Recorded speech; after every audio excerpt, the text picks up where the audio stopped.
Rick stared at his phone, his fingers gripping it so tightly his knuckles turned white. The voice on the other end had been unmistakably serious, laced with a quiet threat that sent a shiver down his spine. He turned in a slow circle, scanning the darkened street, but saw nothing out of the ordinary. Just the usual hum of the city, cars in the distance, the occasional passerby, the faint buzz of a neon sign flickering above a corner store. He exhaled sharply, shaking his head. Maybe it was a prank. Maybe his mind was playing tricks on him. But deep down, he knew better.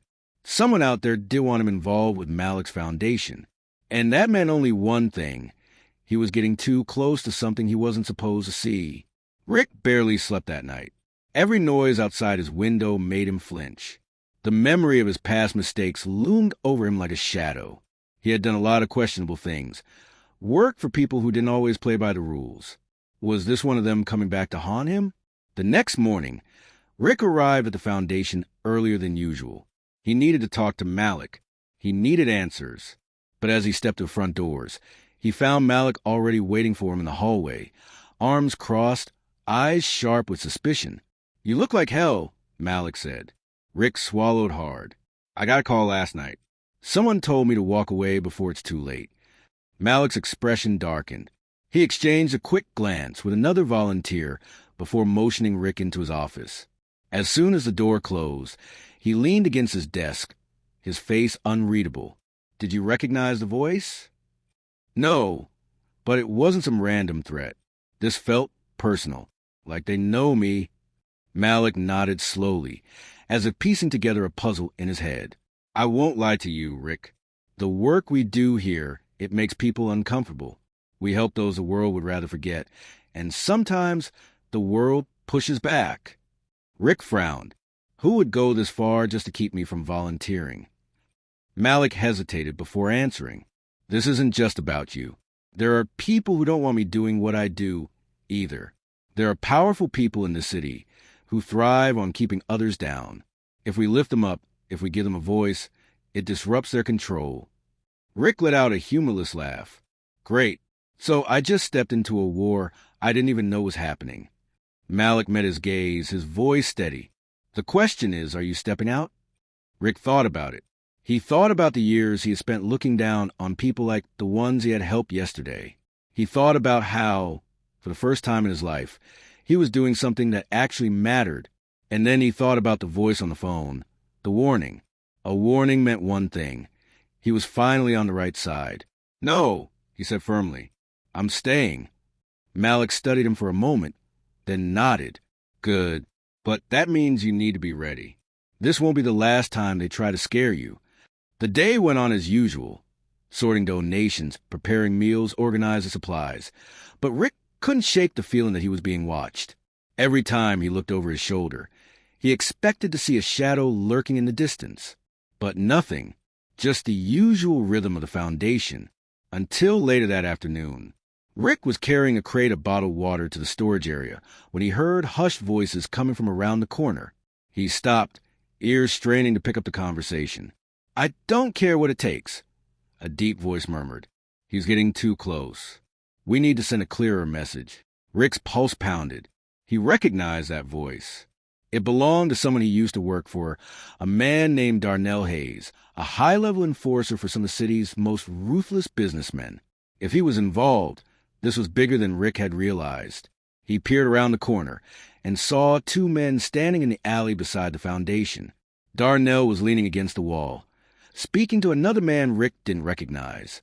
"Malik Thompson needs to know his place," Darnell continued. "And if Rick wants to side with him, well, accidents happen every day." Rick's stomach twisted. They weren't just trying to scare him anymore.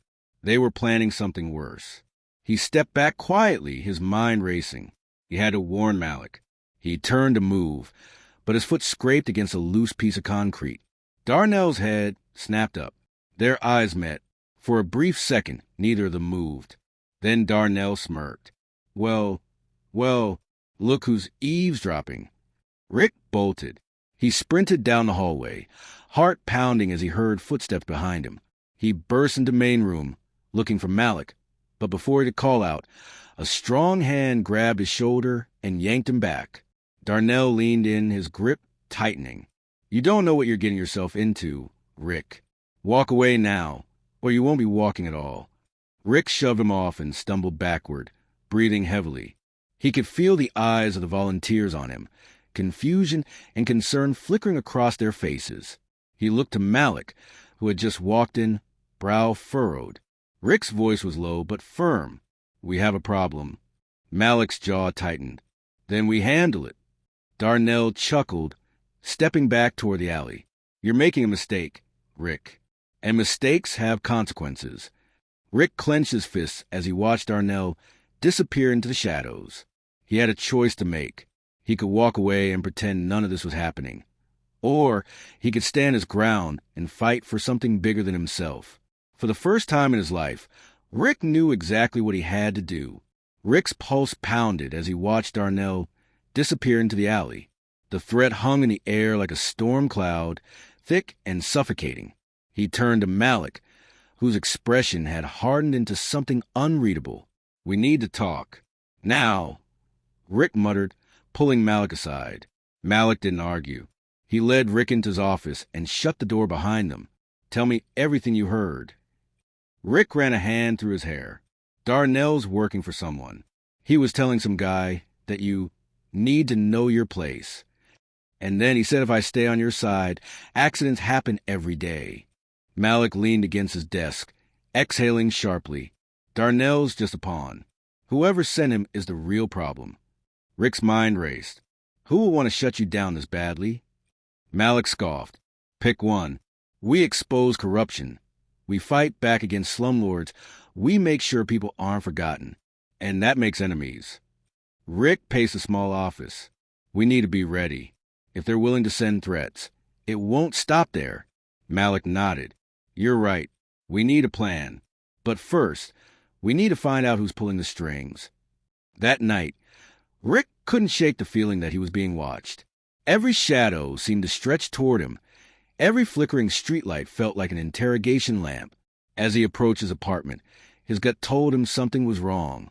The door was slightly ajar. He froze. His heart hammered against his ribs. He reached into his pocket, gripping his phone, ready to call for help. But then he heard it, a faint creak from inside. Someone was in his apartment. Rick inhaled sharply and pushed the door open slowly.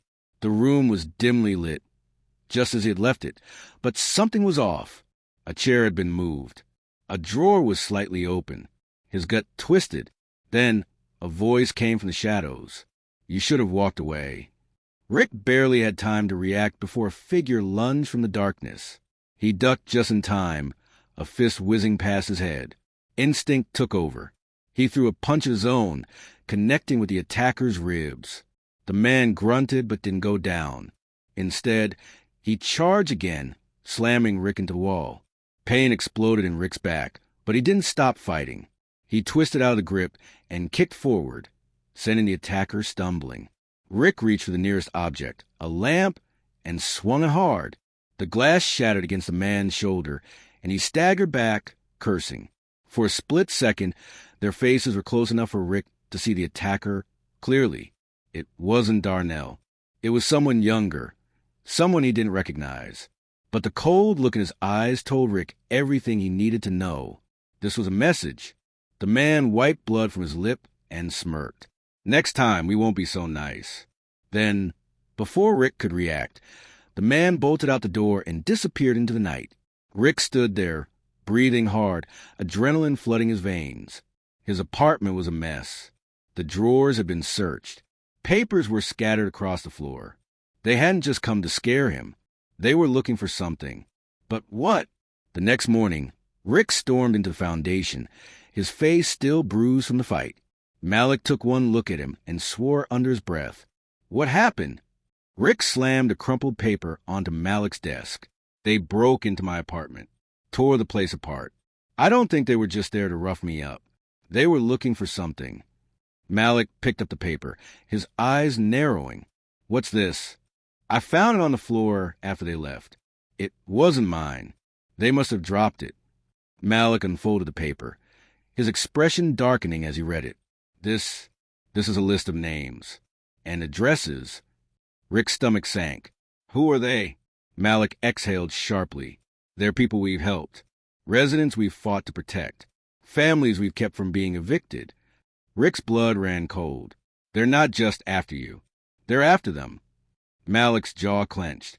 This isn't just about shutting us down anymore. They want to erase everything we've done. And if they're willing to break into your apartment, it won't stop there. Rick knew he was right. The game had changed. This wasn't just about him, or Malik anymore. This was bigger. And if they didn't act fast, innocent people would pay the price. Malik's phone buzzed. He checked the screen, his face darkening. It's one of our people. Rick watched as Malik answered. The voice on the other end was frantic, filled with fear. Then Malik's expression turned to stone. We're on our way. He hung up and grabbed his jacket. One of the names on that list. Her house was just set on fire. Rick felt his breath hitch. We have to stop this. Malik nodded. Then we fight back. They rushed toward the door, ready to step into the firestorm. Rick and Malik raced through the city streets, the urgency in their steps fueled by the chaos unfolding before them. The fire had started just minutes ago, but by the time they arrived at the small single-story home, thick black smoke billowed into the night sky. Flames devoured the walls, and the acrid scent of burning wood filled the air. Screams cut through the chaos. Rick's heart pounded as he scanned the scene. Neighbors had gathered, some attempting to douse the flames with garden hoses, but it was no use. Firefighters hadn't arrived yet. The fire was spreading fast. Then Rick saw her. A woman stood at the edge of the sidewalk, clutching a small child to her chest. Tears streamed down her soot-streaked face as she sobbed uncontrollably. Malik ran up to her. Teresa, are you okay? Is anyone else inside? The woman, Teresa, looked at him with wild, panicked eyes. My husband, he's still in there. He went back for our daughter's things. He hasn't come out. Rick didn't hesitate. Without thinking, he sprinted toward the burning house. Malik shouted after him, but Rick had already made up his mind. He wasn't going to stand by while someone burned alive. The heat was unbearable as he pushed to the front door. Smoke stung his eyes and he coughed violently, covering his mouth with his sleeve. Inside, the fire crackled and roared, consuming everything in its path. Hello, Rick shouted, his voice hoarse. Where are you? A weak cough answered him from deeper inside the house. Rick moved toward the sound, stepping over fallen debris and dodging the collapsing ceiling. In the back hallway, he found Teresa's husband, Carlos, slumped against the wall, barely conscious. Rick grabbed him by the arm. Come on, man. We have to go. Carlos mumbled something incoherent, his head lolling to the side. Rick gritted his teeth and hoisted him up, dragging him through the inferno. Every second felt like an eternity. His lungs burned. His skin felt like it was melting, but he pushed forward. Just as they reached the front door, a section of the ceiling collapsed behind them, sending a wave of embers and smoke rolling through the entryway. Rick staggered but kept moving, bursting out onto the front lawn with Carlos in tow. The crowd erupted in gasps and shouts. Malik and Teresa rushed forward, helping Rick lay Carlos on the grass. He was breathing, barely, but alive. Firefighters arrived moments later, taking over the scene. As paramedics checked on Carlos, Rick leaned against Malik, still trying to catch his breath. That was reckless, Malik said, shaking his head. But there was admiration in his eyes. But you saved his life. Rick nodded, still coughing. Yeah, well, we're not done yet. Later that night, after the fire had been extinguished, Rick and Malik stood a few feet away from Teresa and Carlos, watching as the couple held their daughter close.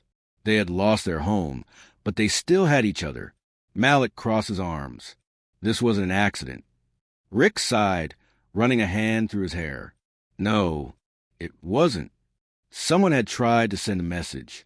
It wasn't just a warning anymore. It was an act of war. Whoever was behind this was escalating their attacks, and innocent lives were now in the crossfire. Rick clenched his fists.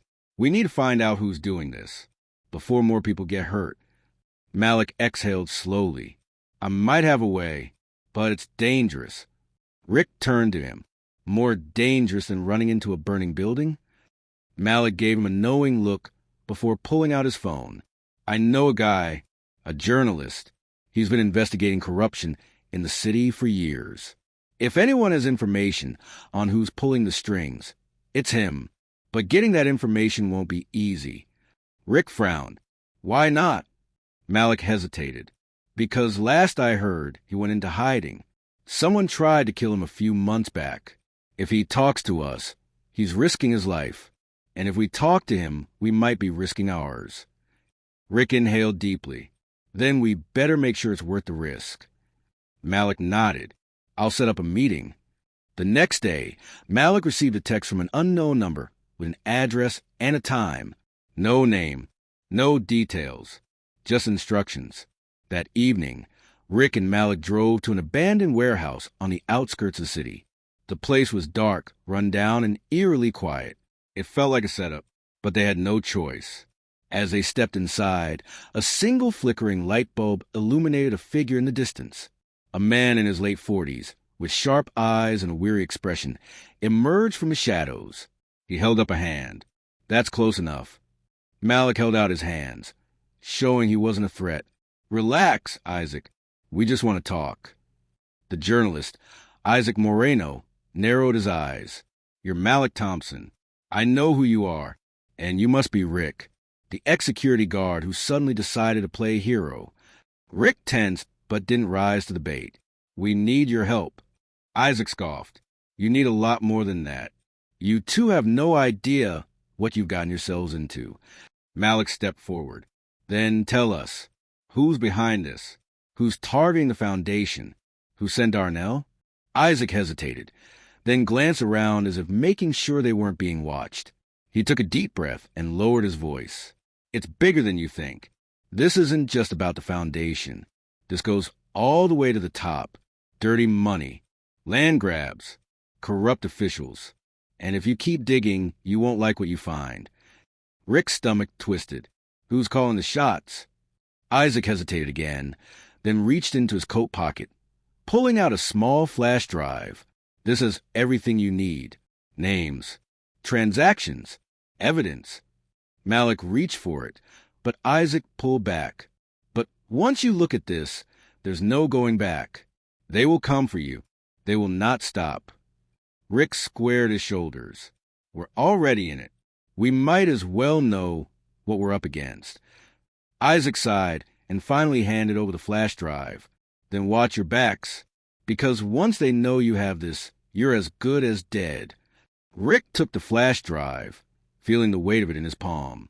He had spent years living in ignorance, turning a blind eye to injustice. But now, he was holding proof that could change everything. As they turned to leave, a sudden noise echoed through the warehouse. A door creaked open. Footsteps. Isaac's face went pale. They found us. Malik whispered, Run. Then gunfire erupted. Bullets ripped through the warehouse, shattering wooden crates and ricocheting off rusted metal beams. Rick dug behind a stack of pallets, dragging Isaac down with him. Malik hit the ground, rolling behind a concrete pillar as the echoes of gunfire filled the space. They're everywhere. Isaac panted, gripping his side. He wasn't hit, but fear had him paralyzed. Rick peeked out just as a shadow moved near the entrance. A man in all black, face hidden under a ski mask, reloaded his gun. Another figure flanked him from the side, their movements coordinated. These weren't random thugs. This was a professional hit squad.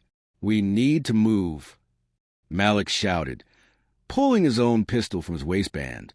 He fired a few rounds, forcing the attackers to take cover. Isaac, stay low and follow me.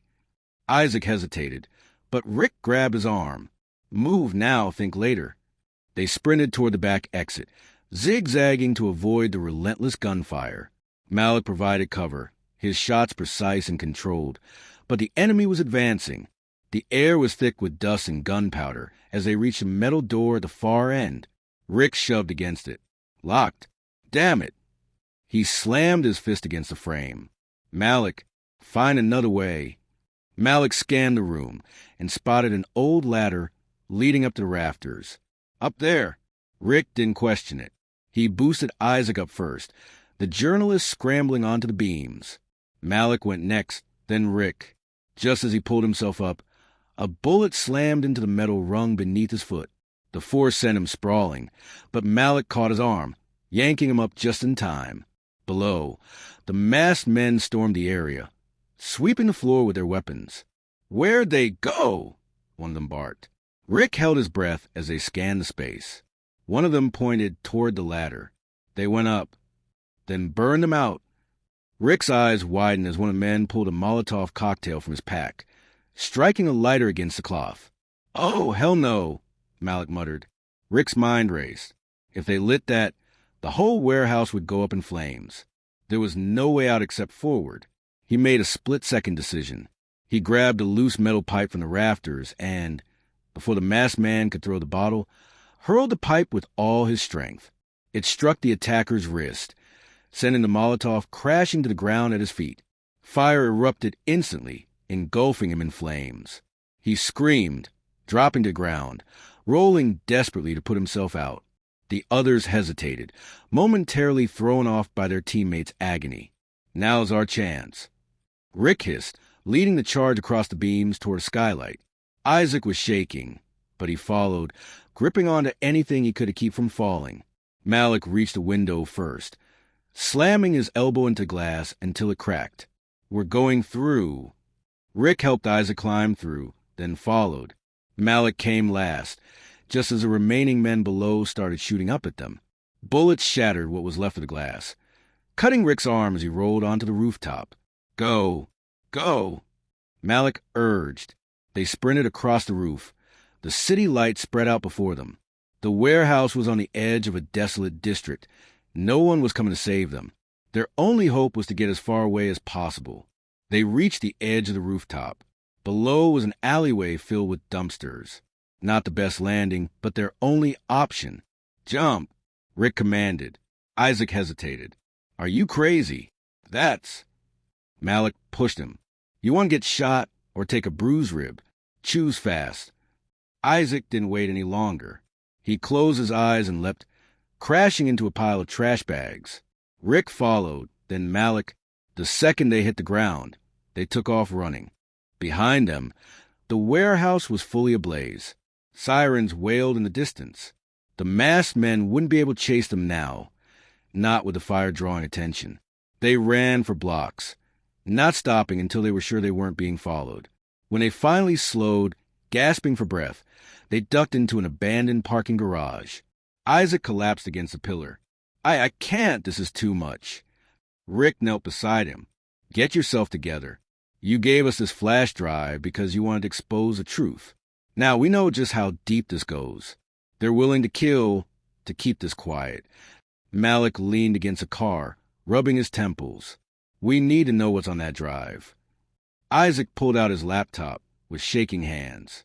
He inserted the drive, his fingers hovering over the keys. "If we do this, there's no going back." Rick and Malik exchanged a look. They had already crossed that line. "Do it," Rick said. Isaac clicked on the file, and the screen filled with documents, bank transfers, and names. Names of politicians, CEOs, and law enforcement officers. At the top of the list was a name that made Malik's breath hitch. "No way," Malik whispered. "It can't be." Rick's jaw tightened. "This is bigger than we thought. This goes all the way to..." A sudden noise cut him off. A car screeched to a stop outside the garage. Doors slammed. Isaac looked up, his face pale. "They found us." Malik grabbed his gun. "We have to move, now." Footsteps echoed through the parking structure. Shadows moved between the cars. More men. More danger. They were trapped again. Rick's mind raced. They had come too far to be caught now. But this time there might be no escape. To be continued. Will Rick, Malik, and Isaac make it out alive? Who is behind the corruption? And how deep does this conspiracy go? Let us know your thoughts in the comments. And don't forget to subscribe so you don't miss part 3.